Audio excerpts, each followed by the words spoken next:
मुल्क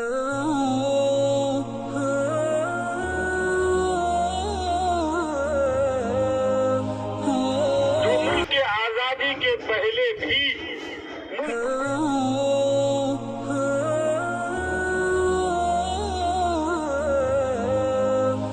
बनाना नहीं चाहता था, वो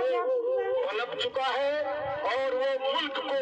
70 साल की मंजिल तय किए बगैर उस 70 साल के पीछे के मुकाम पर खड़ा देखना चाहता है। बढ़ रहे थे, लेकिन आज वो ताकत जो मुल्क की आजादी के पहले भी मुल्क को गुलाम रखना चाहता था, मुल्क को एक सेकुलर मुल्क बनाना नहीं चाहता था, वो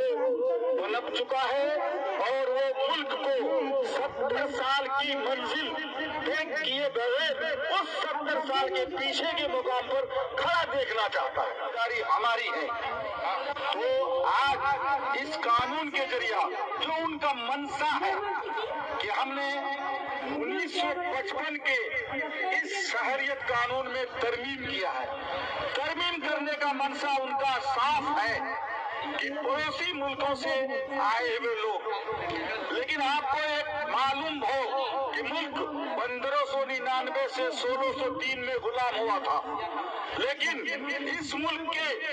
मुसलमानों का जज्बात 1803 में उस वक्त जगा था जब ये समझ चुका था कि गुलामी हमको बर्दाश्त है, लेकिन अगर तुम इस्लाम पर हमला करोगे तो ये हमें बर्दाश्त नहीं होगा।